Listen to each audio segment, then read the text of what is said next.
Ô, Sacani, Manda. tem uma teoria da simulação. Tem. Tem até um livro sobre isso, teoria da simulação. Tem. Se provassem que o universo é uma simulação, quem você acha que é o programador? Isso ia dar uma treta gigante, hein? Se a gente descobrir que a gente vive numa simulação, primeiro assim, vamos lá. Se a gente viver numa simulação, pouca diferença vai fazer. Você acha que... Eu acho que vai fazer pouca diferença. Assim, pô, nós estamos aqui Você acha conversando. que tem chance? Cara, pior que tem chance. Estatisticamente tem chance da gente viver numa simulação. É mesmo? Tem, entendeu? Tem chance. O pessoal É faz mesmo? conta e tudo, exatamente. Tem um físico agora que está querendo fazer um experimento para provar que a gente vive numa simulação. Sim. Então, assim, Vários existe. cientistas, Tem né? vários. O pessoal é uma das hipóteses aí muito comentada, é a tal da teoria de simulação. É, a hipótese de simulação. Se a gente viver numa simulação, você acha que faria diferença para você? Você está vivendo sua vida, Pra mim faria certa diferença. né? Eu iria entregar certas coisas que não Entendi. faz muito sentido ali. Iria entregar, Aí você joga e deixa, né? Jogar, Pode ser. Cara, toda uma simulação, eu sou meio que um objeto ali Isso. de um Da estudo. programação, né? É isso.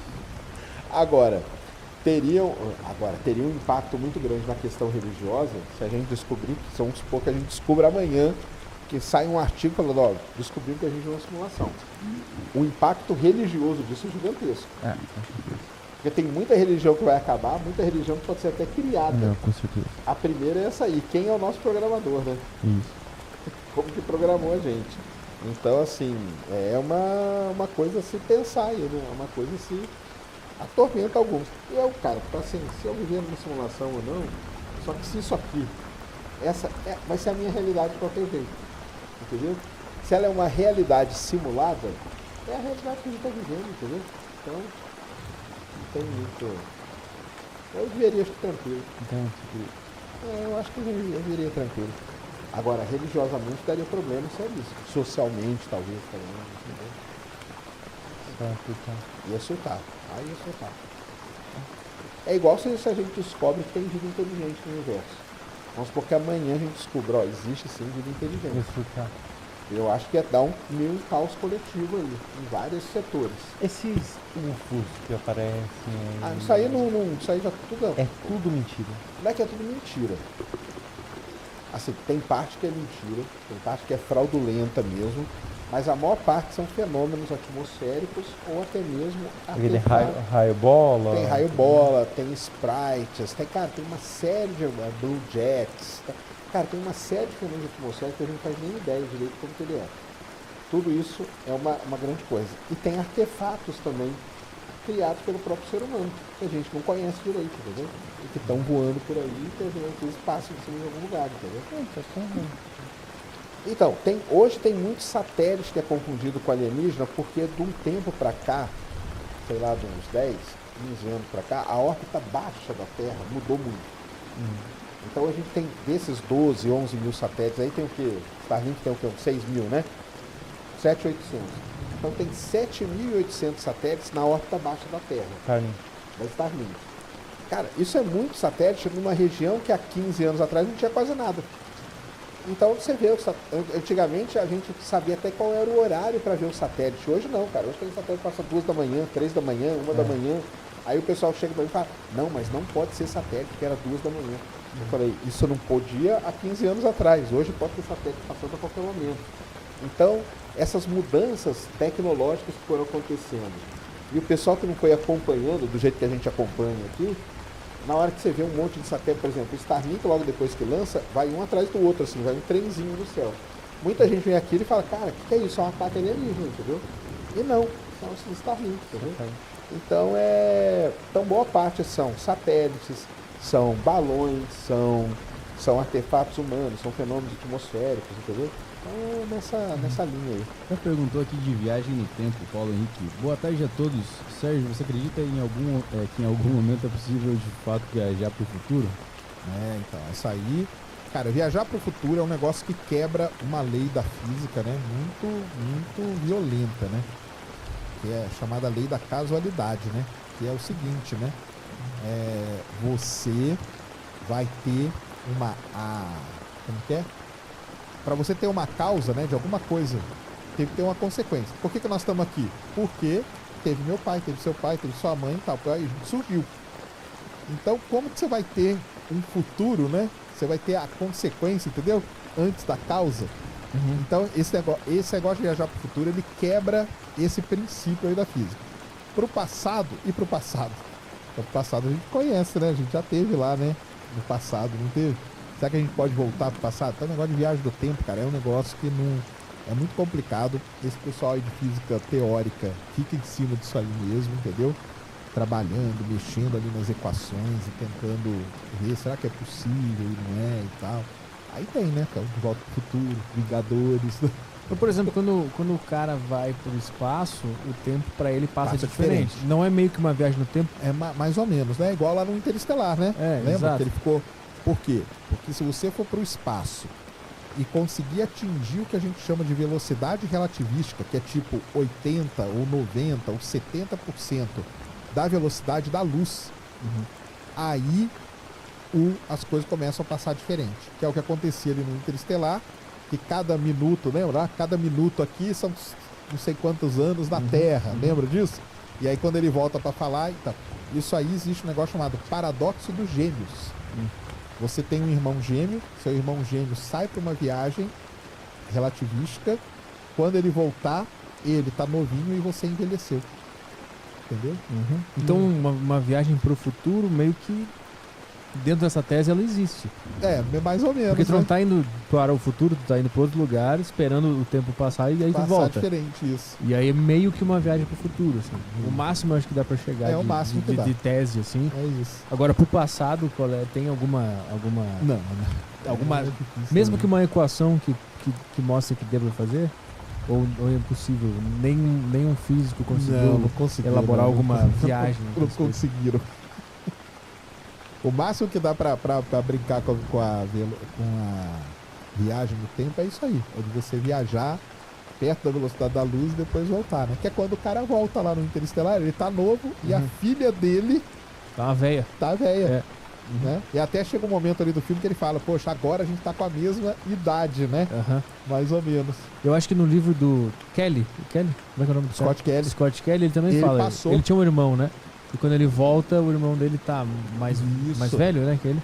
Isso aí. É isso, né? É isso. E ele também, eu lembro que ele disse que ele tinha problema na musculatura e nos ossos, né? Porque ele não Então, usava nada, né? O Scott Kelly, cara, isso aí foi um experimento que a NASA fez até visando a viagem para Marte. Ela pegou o Scott Kelly, que tem um irmão chamado Mark Kelly, irmão gêmeo, que era astronauta também. E o Scott Kelly passou 340 dias no espaço. Eles queriam ver qual é o efeito que você passar um tempo desse na microgravidade vai causar no ser humano. E causa muito problema. Muito problema. Ele, por exemplo, teve problema na vista, ele teve problema no osso. Osso, cara, é assim na hora. Músculo, Porque não usa nada. Eu lembro que ele contou no livro que ele tinha uma academia na base lá. Lá na que ISS. que tinha uma esteira e tal, e que ele tinha que fazer todos os dias, porque se ele não fizesse, sumia os ossos, cara, os músculos iam pro cacete. Isso. E o legal desse experimento foi esse. Como ele tinha um irmão gêmeo, quando ele voltou, você tinha como comparar o que aconteceu com o organismo dele. Então isso aí é muito legal, isso aí é um negócio muito sério pra gente ir pra Marte. E o lance dele, ele não chegou a viajar nem perto da velocidade da luz, mas ele viajou por muito tempo a uma altíssima velocidade, 27 mil quilômetros por hora. Então ele voltou um pouquinho, entendeu? Diferente ali. Não é um negócio tão marcante assim, mas tem uma diferencinha, que é isso que ele conta. Isso é legal pra caramba. Esse livro é bom, eu não terminei ele, fui até mais ou menos quase o final ali, eu não terminei ele. A história dele é sensacional, porque ele é astronauta das antigas e tudo. O que me incomodou um pouco no livro foi porque ele ficava voltando muito pro passado. Ah, é porque ele faz aquele vai e volta, vai né? e volta, aí tu quer entender o que estava acontecendo Agora, na base, né? e o cara fica voltando, porque eu não era jovem, eu vi um avião.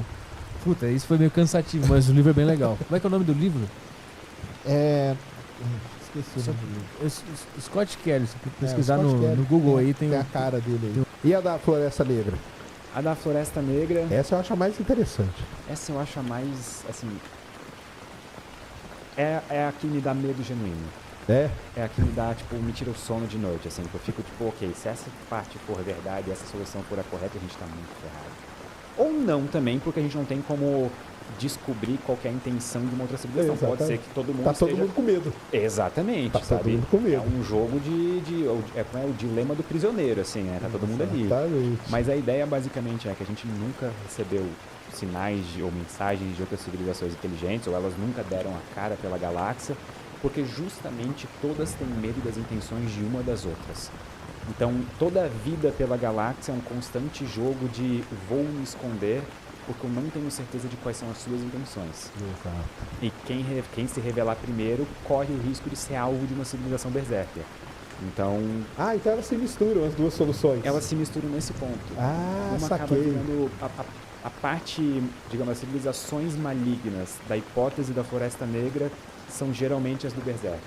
São Saquei. geralmente as civilizações que querem, tipo, procurar e destruir toda a vida na galáxia. O que faz sentido em um ponto. Os recursos são escassos. Só que eles são tão grandes, tipo assim, a gente está falando de proporções tão imensas de recursos, no tamanho de uma galáxia, que a gente nunca chegou a conceber isso. E a gente provavelmente vai demorar, se um dia vai chegar nesse ponto da árvore tecnológica, de conceber tudo isso. Mas e se para uma civilização suficientemente avançada, realmente chegou a hora de pensar, que nem a gente pensa hoje, os estoques de urânio na Terra vão acabar em 40 anos, e se chegou no ponto que uma civilização pode começar a pensar, os estoques de urânio na Via Láctea vão acabar em 10 milhões de anos. Então acho melhor a gente começar a destruir tudo que use isso, sabe? Saquei. É uma possibilidade, né?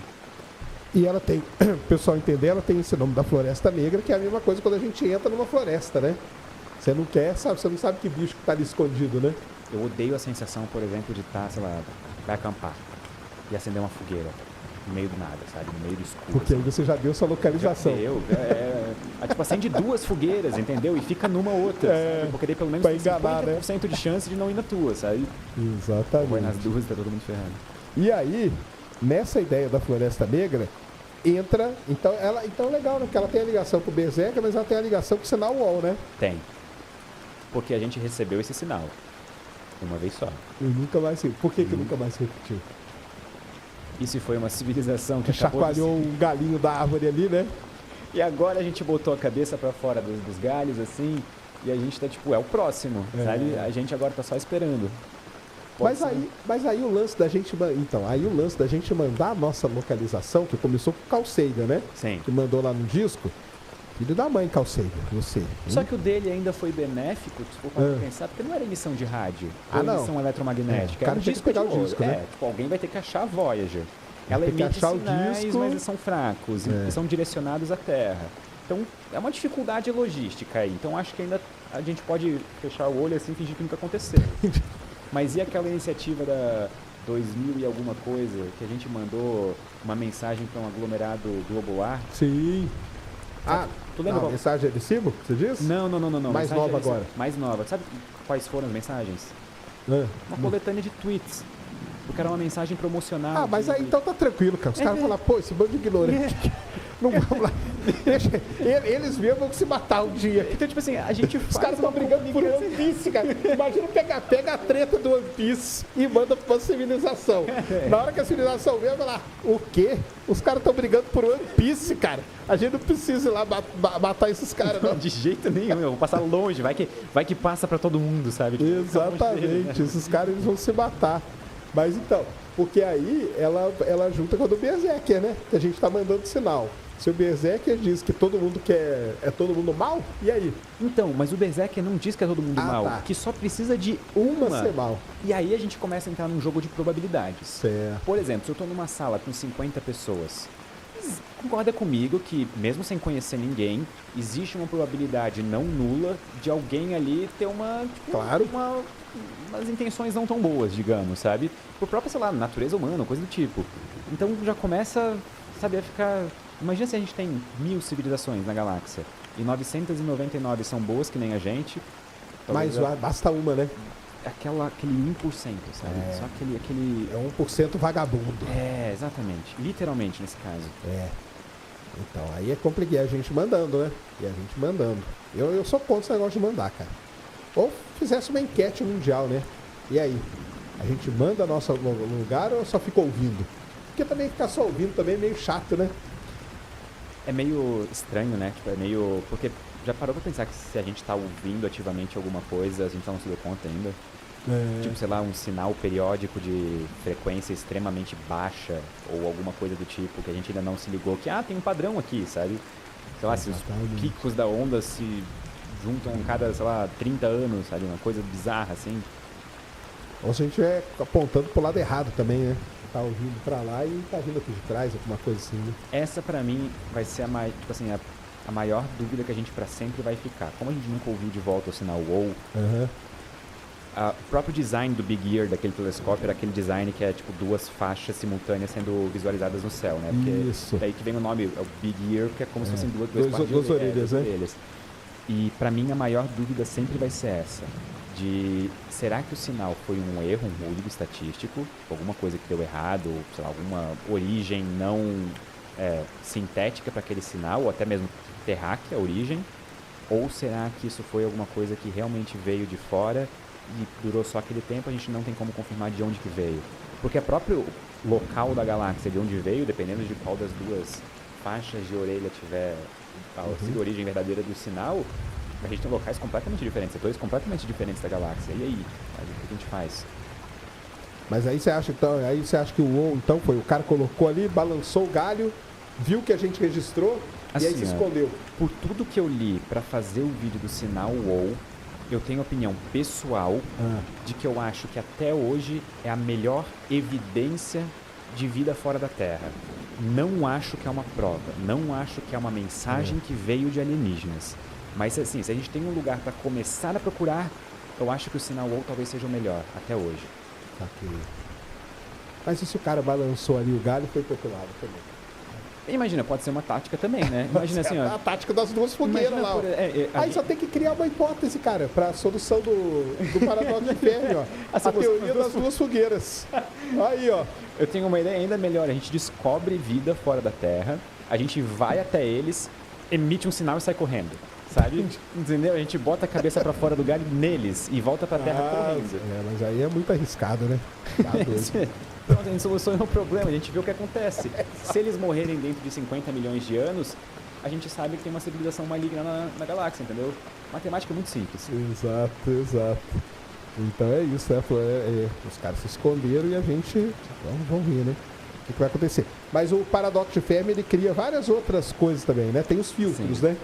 O dos grandes filtros também é uma das minhas particularmente favoritas, porque eu acho que ela é uma das mais baseadas em ciência bruta, né? Sim. Que são, tipo, a ideia de que o surgimento da vida, desde o próprio surgimento a biogênese, o momento em que partículas elementares viram vida, até o momento em que a gente surge com uma civilização altamente tecnológica, existem diversas etapas no processo que funcionam como se fossem filtros mesmo, tipo, algumas passam, algumas não passam. E dependendo da onde a gente estiver no filtro, ele pode estar na nossa frente ou atrás da gente. E dependendo toda descoberta que a gente fizer envolvendo vida fora da Terra, daqui em diante, coloca o filtro em algum lugar. Ou na nossa frente ou atrás. E nenhuma das duas é boa. Porque, por exemplo, se ele estiver atrás de nós, ele responde o paradoxo de Fermi sem querer. Ele diz que a gente está Acabou, né? sozinho porque Ninguém passou pelo ninguém filtro, passou, né? provavelmente só a gente. E se ele estiver na nossa frente, bom, talvez a gente não vai passar tão cedo, né? Porque imagina, é uma questão verdadeira. Tipo, imagina que toda civilização inteligente surge, desenvolve física quântica, cria bombas nucleares e se aniquila. Mas você sabe que isso o pessoal tem colocado na equação de Drake agora, né? Sim. Que é o fator de autodestruição. E tem que ter. Mas na original não tinha, né? Na Ele original não levou em tinha consideração. longevidade só, né? Não tinha. Não tinha autodestruição. E aí o pessoal que começou a pensar no paradoxo de Fermi, criar essas coisas, falou, cara, mas tem aí a autodestruição. Aí os caras criam guerra e tal e se autodestrói. Eu acho que o Michael Shermer, aquele filósofo, ele tem uma das melhores estimativas numéricas de qual que é o tempo médio de duração de uma civilização. Ele pegou várias civilizações da Terra ao longo da história, que a gente não tem nenhum motivo para achar que a gente é particularmente diferente de uma civilização romana. A gente tem tecnologia diferente, tudo mais, a expectativa de vida pode ter mudado, o mas... ser humano é a mesma coisa. exato. E a organização de civilização continua praticamente a mesma, sabe? As estruturas por trás. E, se eu não me engano, a estimativa dele de duração era a média na Terra. Assim, o valor pode estar quebrado na minha cabeça, até se alguém quiser verificar depois aí nos comentários, eu ia mandar um superchat, mas era de cerca de 324 anos, era uma coisa assim. Provavelmente o valor não está certo na minha cabeça entendi. agora, pode estar errado, mas era uma coisa muito pequena. Se for parar para pensar na civilização moderna, a gente tá, vamos botar o começo, sei lá, depois da Revolução Industrial, final de 1700, começo de 1800, a gente tem mais uns 100 anos. Tu acha que a gente vai continuar sem explodir mais nenhuma bomba nuclear dentro de 100 anos? Tá aí o risco aí, o cara tá viajando com a maleta já. Eu ouvi uma vez o podcast Hardcore History, do Dan Carlin. Sim, muito bom. São muito bons, mas são muito longos assim também, né? Tem que ouvir com calma. E no podcast especial, que é uma edição Blitz, que é aquele podcast de 5 horinhas só. Que é a versão curta do podcast dele. Ele tem um comentário que eu achei muito legal, que é: a era nuclear, ela não acabou com o fim da Guerra Fria. Ela começou com o desenvolvimento da primeira bomba atômica e ela continua até agora. A ameaça de aniquilação mútua da civilização humana continua até os dias de hoje. Só que, por exemplo, eu sou de uma geração que eu não vivi isso na pele diariamente. Os meus pais viveram, provavelmente viveu também. A minha mãe fala que quando ela era criança ela via muito filme, TV e coisa assim, e o sonho dela era ter um bunker. Era, porque os filmes pós-apocalípticos eram muito famosos, né? The Day After. Day After foi um filme, cara, quando eu li assim, eu falei, caramba, cara, se for isso aí, nós estamos ferrados. Exato. A gente nunca vai passar por um negócio desse, sabe? Tipo, no sentido de, a gente não vai ter capacidade de vencer um negócio desse. Sim, com certeza. E tu confia o suficiente na humanidade hoje? Nem um pouco, ué. Então. Eu não confio nem um pouco mesmo. Se eu tenho medo terrível, assim, que eu tenho, é esse aí mesmo. É da autodestruição por meio disso aí. Eu tô lendo um livro no momento chamado O Precipício. Ele não tem versão em português ainda, então em inglês é The Precipice. Ele é um livro sobre crise e risco existencial. Crise existencial literalmente no sentido de coisas que ameaçam a nossa existência. E o autor se propõe, na duração do livro, avaliar analiticamente, cientificamente, o que pode colocar a nossa existência em risco, qual que é a probabilidade disso acontecer. E isso é um campo de estudo relativamente novo, porque não era levado muito a sério pelas pessoas, tipo, tá, porque eu vou estudar motivos de a gente, sabe, acabar podendo... É isso que eu falei, né? Quando o Drake, depois a gente fala da equação de Drake, pessoal, mas quando o Drake bolou a equação dele, ele não colocou esse fator. E aí, com o avanço, o pessoal falou, calma aí, porque tem um negocinho aqui que você não tá levando em consideração. E esse autor coloca chance de extinção humana nos próximos 100 anos em 1/6. Caramba! É alto demais pra mim. É alto pra caramba. Não tô confortável com esse valor, sabe? É muito grande. Então, roda aí 6 civilizações, uma delas não vai passar, sabe? Então, a gente talvez tenha uma resposta do filtro. Esse seria um grande filtro, né? Esse seria um grande filtro. E pode ser, na verdade, que esse seja o primeiro dos grandes filtros tecnológicos, porque a gente tem inteligências artificiais gerais vindo aí. Alguns autores, tipo Nick Bostrom, por exemplo, eles afirmam que isso pode ser o fim da humanidade, pelo menos como a gente conhece. Outras pessoas que pode ser um recomeço, que talvez a gente, tipo, como seres humanos de carne e osso, fique para trás e a gente gere a nossos sucessores, digamos. Aquele negócio de meio que Deus ex machina, sabe? Sim. Tem um negócio, também um outro... Mas eu tenho mais medo de bombas nucleares do que de Bomba nuclear, artificiais. bomba nuclear vai ser um fim trágico demais, né, cara? Tá louco, tá doido. Mas é porque são vários filtros, né? Em cada etapa da vida vai tendo filtros, né? Só entre o espaço de a vida surgir com a biogênese até o espaço de surgir uma civilização tecnologicamente avançada, são 9 filtros. É 9, se eu não me que é engano. aquela lista que o cara fez, né? São 9. Isso.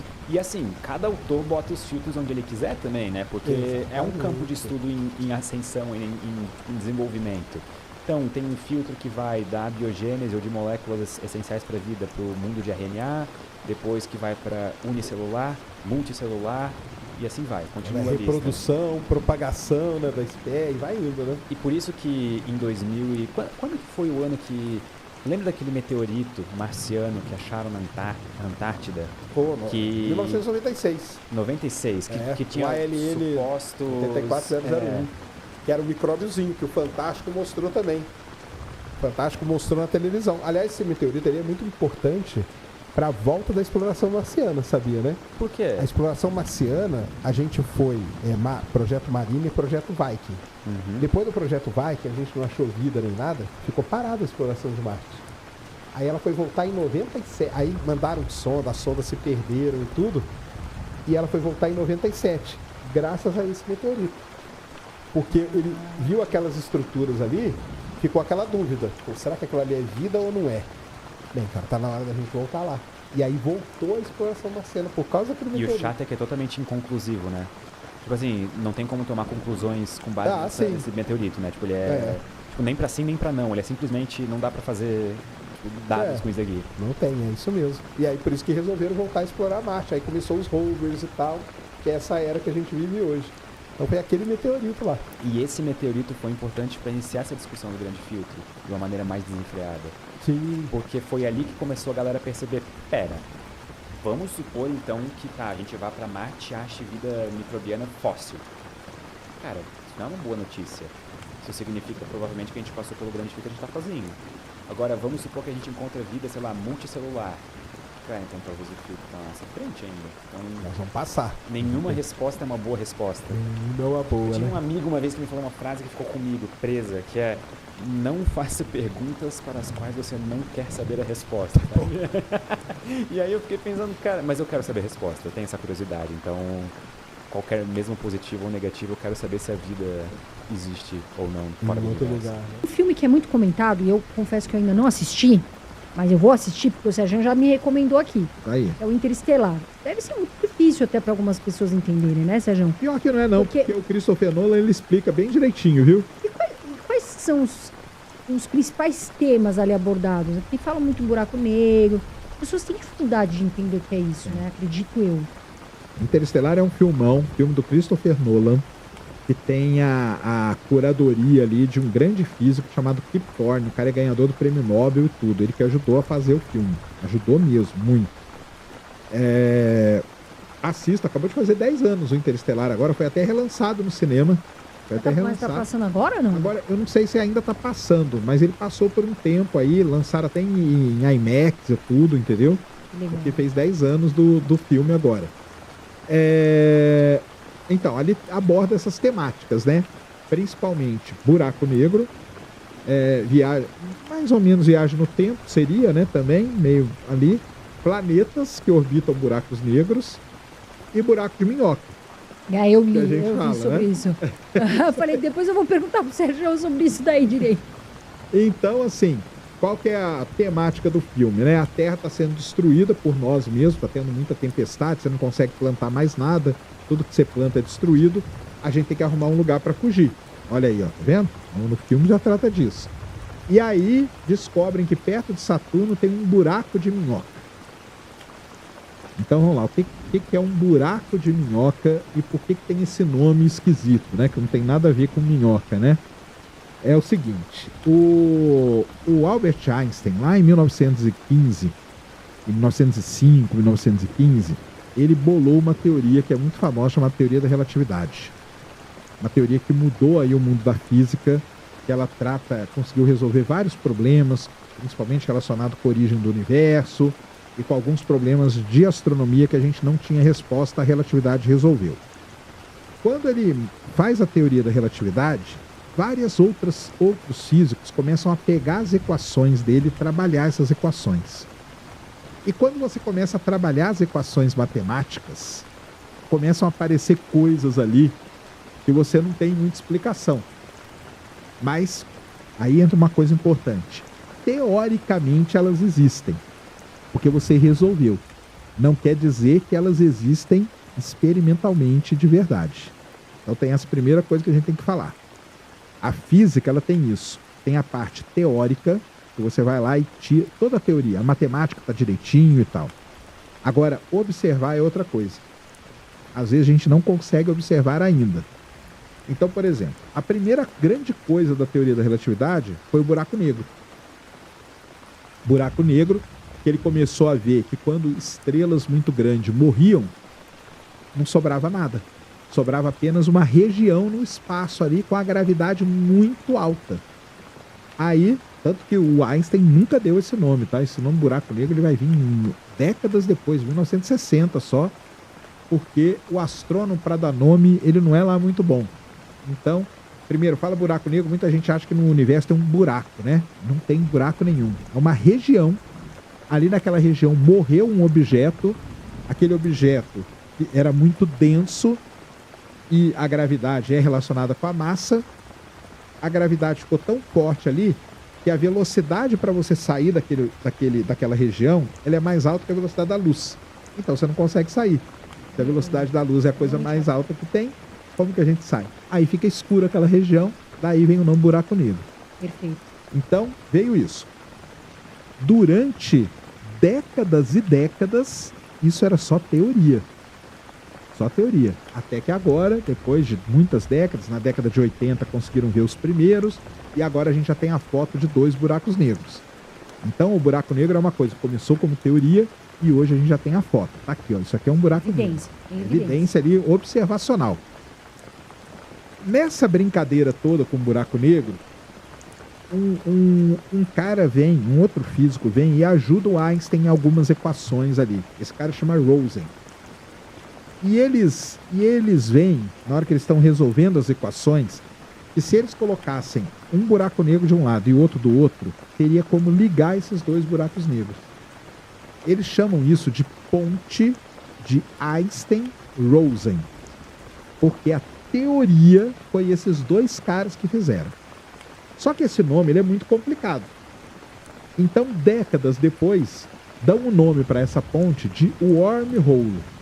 E a gente traduziu porcamente para o português como buraco de minhoca. É fininho, né? Então, o buraco de minhoca nada mais é do que a ligação entre 2 buracos negros. Então, você tem um buraco negro aqui, um outro aqui, e você tem esse ponto. Por que isso é legal? Porque, imagina que eu tenho um buraco negro aqui do lado da Terra e um outro buraco negro lá do outro lado do universo.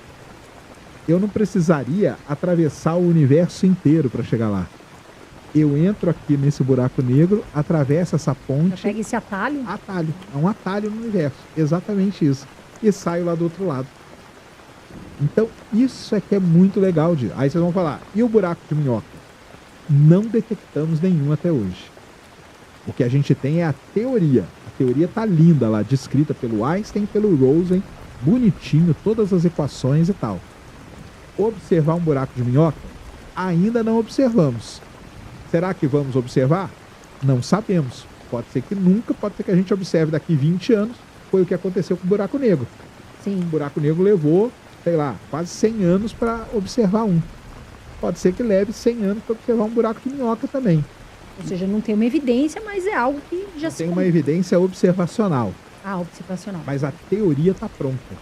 Sim. Então, teoricamente, aí o pessoal fala assim, você acredita em um buraco de minhoca? Sim, porque teoricamente ele existe. Falta observar. Vamos observar? Não vamos? Não sei. Mas aí, o legal de tudo isso é que abre todo um leque de possibilidades para a galera aqui da cultura pop, que eu falo. E aí, um dos caras que tratou isso muito bem foi o Christopher Nolan no Interestelar, entendeu? Sim. Ele faz o pessoal viajar nesse buraco de minhoca, sair num outro ponto do universo, e aí eles vão chegar perto de um grande buraco negro, e aí lá o tempo passa mais Isso que eu devagar. ia falar, né? Aqui já tá, o pessoal já voltando aqui na Terra já tá mais velho, fica mais velho mais rápido, né? Que se eu não me engano é a filha, né? A filha dele vai envelhecendo e ele não. Porque isso aí é uma das consequências da teoria da relatividade. A teoria da relatividade diz o seguinte: quando você viaja próximo à velocidade da luz, 70%, 60% da velocidade da luz, que é algo extremamente rápido, e acontece um efeito no tempo. Porque o tempo é uma das coisas mais complexas da gente representar. Eu falar assim para você, desenha para mim aqui 1 quilo de pedra. Você desenha. Agora desenha para mim 2 segundos aqui. Não tem como. Não tem como. É uma coisa. Não, desenha. Me Não mostra. tem como que é. mostrar, né, Não tem Sérgio? como Não tem mostrar. como desenhar. É abstrato demais o tempo. Entendeu? Então, o Einstein, ele fala que o tempo ele não está sozinho. Ele está sempre junto com o espaço. Então, ele cria uma entidade nova chamada espaço-tempo. E quando isso chega muito perto da velocidade da luz, isso começa a espichar. A gente chama de dilatação do tempo. Por isso que o tempo passa mais devagar. Então, 1 ano aqui na Terra, lá passou apenas alguns segundos. E o Interestelar, o grande tchan do Interestelar é que o Christopher Nolan conseguiu algo que nenhum físico conseguiu até hoje, que é mostrar essa coisa do tempo passar diferente. Sérgio, você acha que é possível viajar no tempo? Assim, você acha que um dia vai ser possível? Como o pessoal diz, né? De novo, teoricamente, tá ali, entendeu? Tá ali. O Interestelar é uma dessas situações, entendeu? Já pensou? É você chegar muito perto da velocidade da luz e aí acontecer. E aí acontecem os problemas. Podem acontecer vários problemas. Então, quando Einstein bola a teoria da relatividade, são criados vários paradoxos que a gente chama. Um deles é o paradoxo dos gêmeos. Sim. Você tem um irmão gêmeo seu, eles são gêmeos. Só que o seu irmão gêmeo vai numa viagem próxima à velocidade da luz. Quando ele voltar, você envelheceu e seu irmão está novo. Mas como se vocês são gêmeos? Exato. Pela questão do lugar, né? Por questão da dilatação do tempo. E uma outra coisa é o paradoxo do avô, que tem a ver com a viagem no tempo. Imagina que você pega uma máquina do tempo, volta no tempo e mata o seu avô.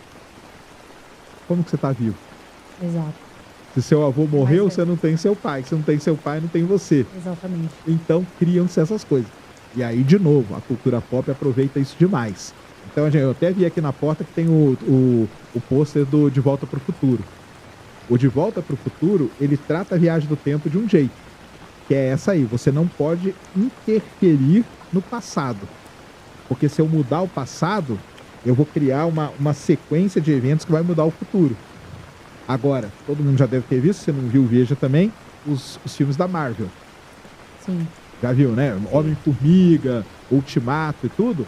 Doutor Estranho e tal. A Marvel trata a viagem do tempo diferente.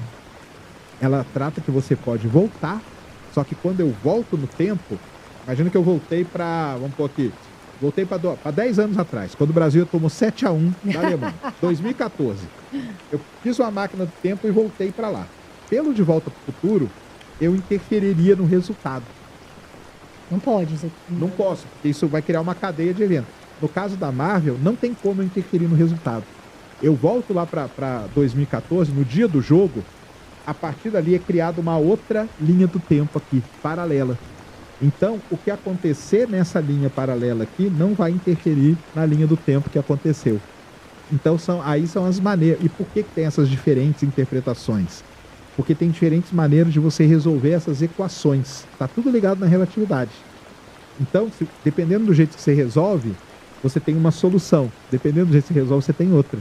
E aí a cultura pop, o legal dela é que ela consegue, vamos dizer assim, mostrar pra gente isso. Não em equação, mas em filme. E é isso que é interessante, entendeu? Nossa, Sérgio, se eu pudesse, eu ia voltar no tempo. Hein, Brunão, que a gente era criança, que não pagava os boletos, né? Já pensou se ter uma máquina do tempo?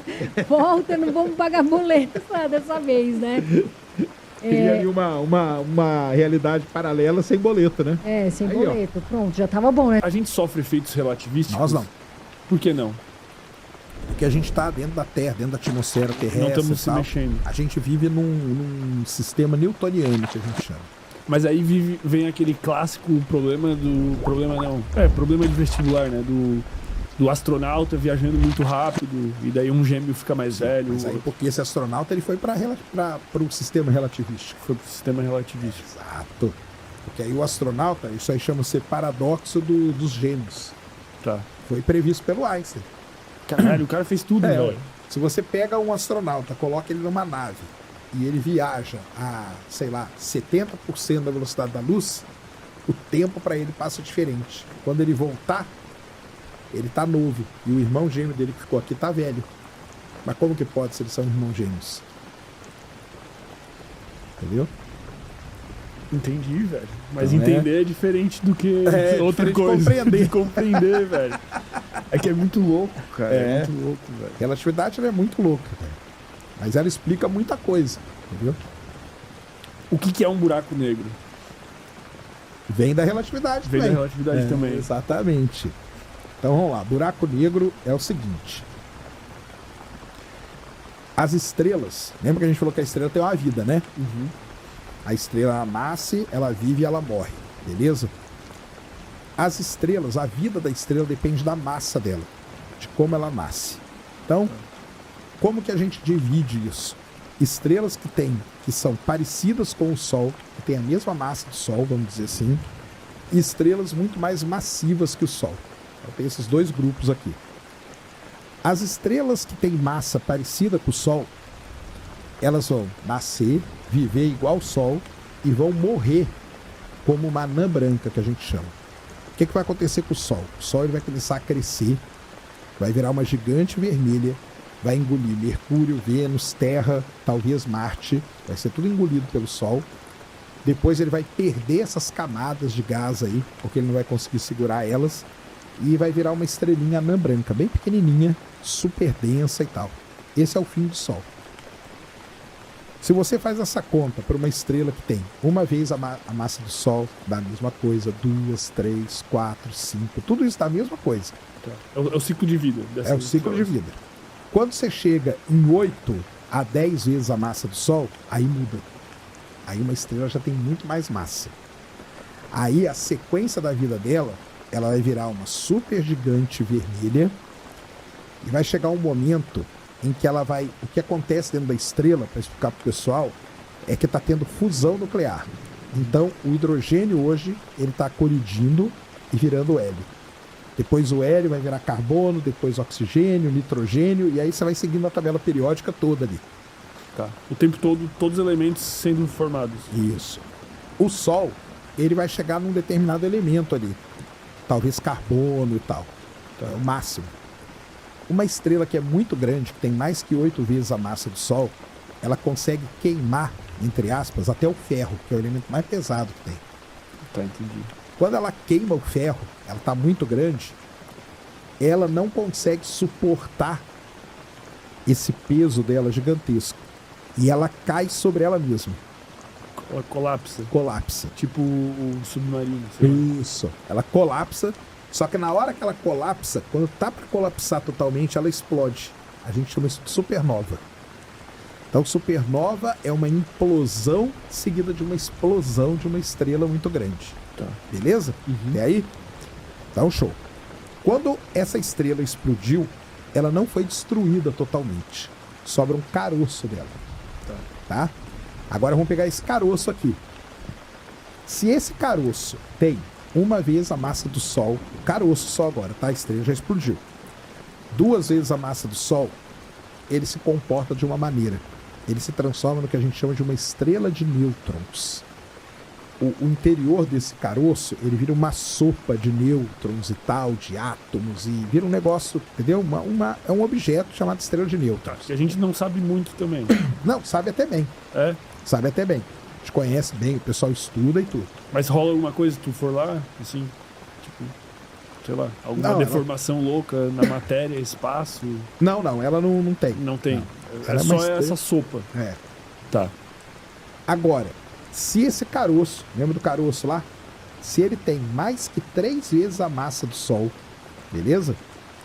O caroço, ele não consegue se suportar e ele colapsa. Tá. Só que ele colapsa totalmente, virando um buraco negro. Então, isso é que é um buraco negro. Tá, mas o que quer dizer isso? Tipo, ele colapsar totalmente ali? A estrela, ou esse caroço que resta, para ele sobreviver, precisa ter um equilíbrio que a gente chama. Tá. A pressão de radiação, que é de dentro para fora, tem que ser igual à gravidade, que é de fora para dentro. Tá, entendi. Quando está equilibrado, a estrela está lá. Quando um deles vence, acontece alguma coisa. É tipo como se fosse pressão, literalmente, num submarino, numa garrafa. Isso aí. Sei lá. Tá. Quando a pressão de radiação é muito pequena e a gravidade vence, você colapsa esse objeto. Entendeu? Uhum. Então aquele caroço, ele colapsa sobre a gravidade. Ou seja, o que quer dizer isso? Toda a massa daquele objeto, ela é comprimida num ponto do espaço onde o volume tende a 0. Tá. Entendeu? Entendi. E aí, existe uma fórmula bem facinha que é de densidade. Densidade é massa sobre volume.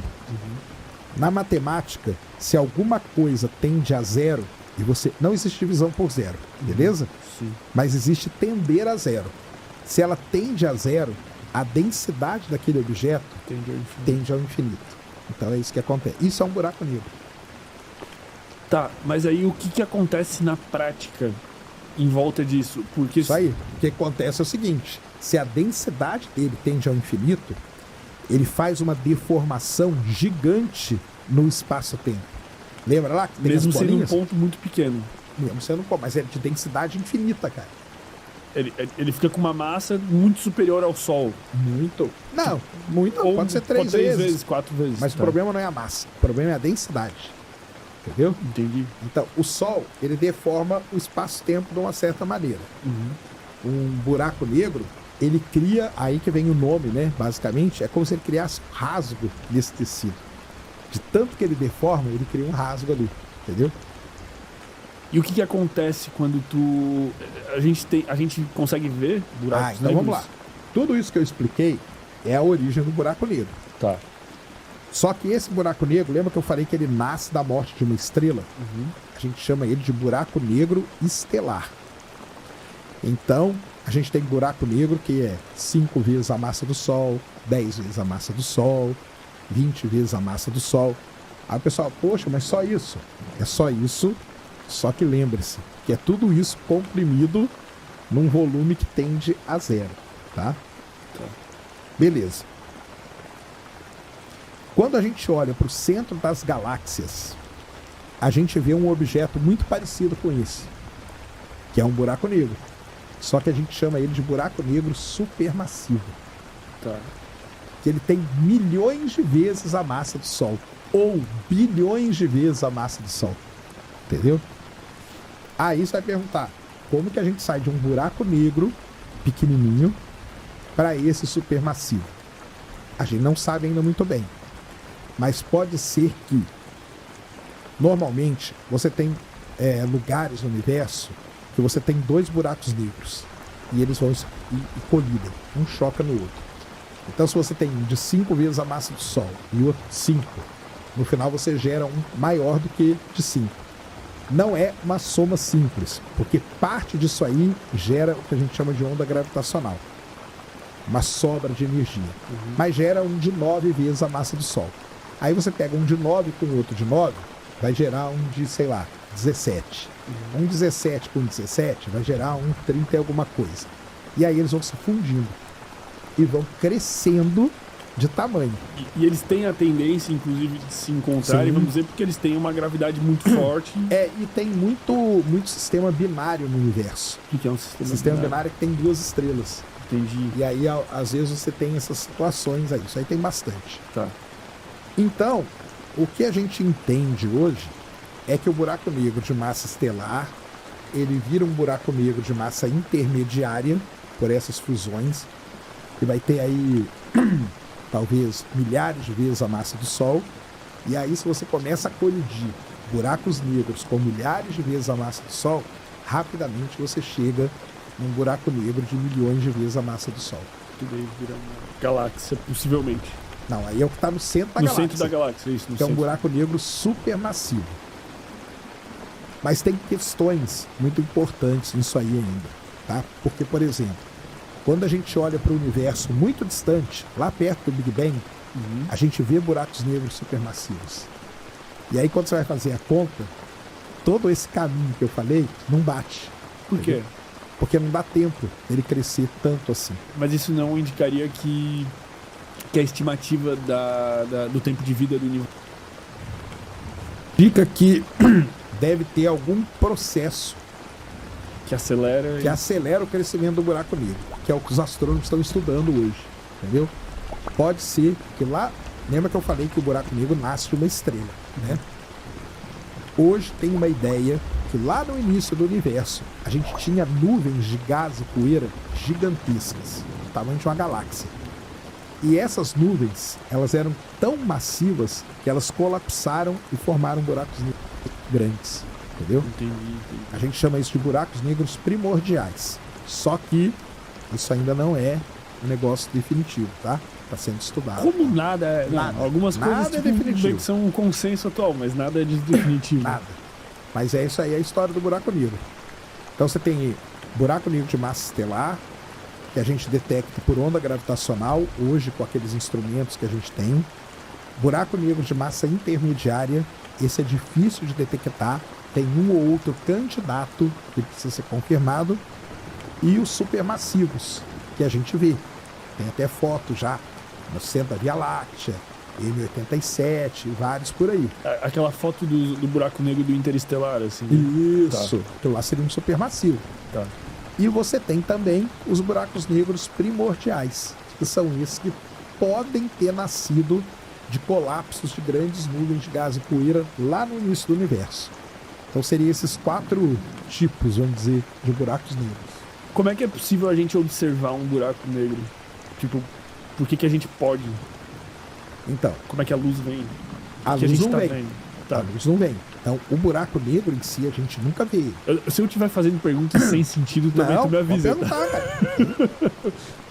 Eu sou leigo, né? Mas... O buraco negro, lembra da velocidade da luz? A força gravitacional dele é tão grande que nem a luz consegue escapar dele. Tá.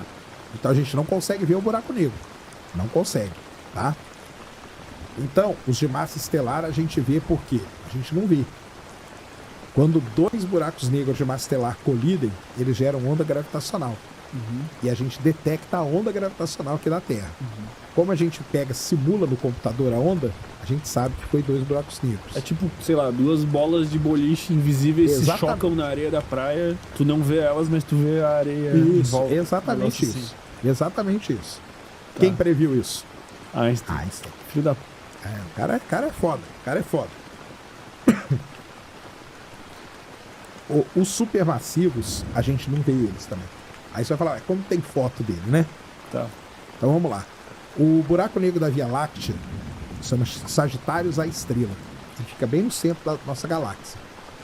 Quando os astrônomos começaram a observar o centro da galáxia, eles começaram a ver estrelas que tinham uma velocidade muito alta mesmo. E aí, beleza. Porque quando você tem uma estrela com uma velocidade muito alta, você consegue calcular a massa do objeto que ela está orbitando. Entendeu? Pela velocidade dela, tu calcula. Isso. Tá.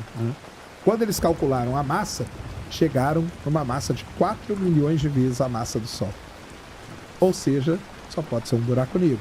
Tá. Entendeu? Tá, entendi. Foi assim que eles descobriram. A gente não viu. Então, A gente não vê tem, o efeito dele. tem um limite de massa que algo pode atingir, que se for muito maior que isso, vai ser um buraco negro. É. Porque se você Sempre. não vê, É. você tem. Ó, você olhou aqui no telescópio. Você tem uma estrelinha. Depois, se o cara quiser colocar aqui, ele até coloca pra gente, pra você ver. Ah, o Gabriel consegue tudo. Chama órbita estrela S2. Coloca aí, que é legal pra caramba isso. A estrela tá orbitando. Tá. Só que na hora que você olha, ela tá orbitando nada. Ó, tá vendo? Coloca aqui, acho que tem um vídeo, cara, que é bem legal dela.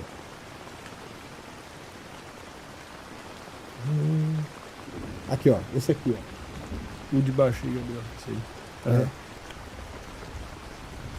Ela tá orbitando, só que ela tá orbitando nada, tá? Olha lá. A estrela tá orbitando, isso aí são estrelas, as trajetórias das estrelas no centro da galáxia. Olha a estrela lá, ó. Tá vendo? Muito rápido. Ó, ficou rápido. Só que o que ela tá orbitando? Nada. É um vazio. O que é esse vazio? Um buraco É o buraco negro. Que a gente não vê ele, entendeu? A gente só vê o efeito gravitacional dele. Cara, É isso. isso é muita loucura, velho. Aí, ó. Tá vendo? Mas não tem só essa estrela também orbitando Tem ele. várias. Tem várias. Tem várias. É que essa aí é famosa porque ela Porque passa ela- muito perto do buraco negro, entendeu? Mas então foi assim que a gente descobriu. Tá. E aí nas outras galáxias acontece a mesma coisa. Aí vamos lá. O buraco negro, ele tá ali. Se algo passar, atravessar uma linha que chama horizonte de eventos, não tem mais volta. Tá? A estrela, ela continua orbitando. Você viu que ela não foi engolida ainda. Mas se por acaso a órbita dela for perturbada por alguma coisa que passar perto dela e ela cruzar o horizonte de eventos, ela vai ser engolida pelo buraco negro. E o que acontece? Vai desaparecer. Ela é engolida. Beleza? Tá. Ela passa a compor a massa também do buraco negro. Isso, passa a compor ali. Mas ela desapareceu. Passou o horizonte de eventos, ela desapareceu. Beleza? Muito bem. Existem buracos negros em galáxias que eles estão comendo, vamos dizer assim, muita coisa. Tem muita coisa que está caindo nesse horizonte de eventos dele. Muita coisa mesmo. Porque galáxias são maiores, são mais agitadas e tal. Então, cai uma nuvem de poeira, cai uma nuvem de gás, cai uma estrela, cai outra coisa. Vai caindo um monte de coisa. Começa a cair tanta coisa que o buraco negro, ele meio que não dá conta de comer tudo ao mesmo tempo. Então tem parte desse material que não vai cair, que vai ficar orbitando o buraco negro, igual a estrela que ficou. Entendi. Entendeu? Quando isso acontece e é muito material, cria-se ao redor do buraco negro um negócio chamado disco de acreção. É o nome desse disco. Ele cria assim, fica bonitão ali. Tá? Aquela famosa foto, imagem. Exatamente. Que é a coisa mais linda É isso aí. possível. Então cria aquele disco lá. E esse disco, ele emite radiação em comprimentos de onda lá do espectro, dentro do espectro que eu falei, lá na casa do raio-x, ondas de rádio, coisa muito energética. Então, com um telescópio óptico de espelho, a gente não consegue ver. Mas com uma antena de ondas de rádio, a gente consegue. E traduzindo uma imagem que seja visível. Exatamente. Caralho. Então ninguém apontou de fato o telescópio e viu aquilo. Nós apontamos várias antenas e vimos aquilo. Capturamos. Mas mesmo assim tu não vê. Tipo, tu. O buraco negro não. Nunca. O que você tá vendo é o disco de acreção. Não, dele. mas tipo, tu interpreta o que tá em volta. Isso. Vamos dizer assim. Isso aí. Exatamente. E aí, quando o cara descobriu isso, eles começaram a apontar para várias galáxias e eles começaram a ver esses raios-x vindo do centro da galáxia. E aí o raio-x ele tem uma certa energia lá, que quando você faz as contas, você fala que é um buraco negro. Você consegue calcular a massa e tudo. Então foi assim que a gente descobriu. E tem infinitos também, como tudo no universo. Buracos negros é o seguinte, os astrônomos, né, e os físicos e tal, eles estimam que no centro de todas as grandes galáxias tem buraco negro. Tá. Não são todas que tem, não. E por que eles, assim, eles têm essa capacidade de digestão, vamos dizer assim, que são as coisas que eles estão engolindo, eles estão sempre engolindo coisas, mas eles não estão dando conta. Mas à medida que eles vão engolindo coisas, eles vão aumentando a própria massa. Isso. E se eles aumentam a própria massa, eles vão ter mais capacidade de digestão, vou botar entre aspas. Meio que eles vão crescendo, né? Vão crescendo.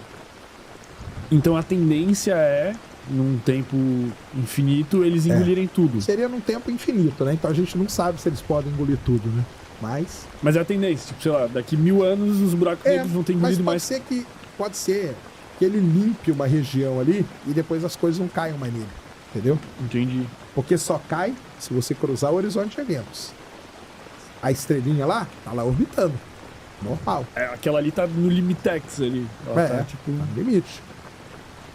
Mas ela não chegou no horizonte de eventos. Ela pode ficar ali até o infinito, entendeu? E o buraco negro nunca engolir ela. Porque o buraco negro não é um ralo que as coisas vão cair. Só cai depois que você passa o horizonte de eventos. Aí não tem mais volta. Como é que se calcula a distância desse horizonte de eventos?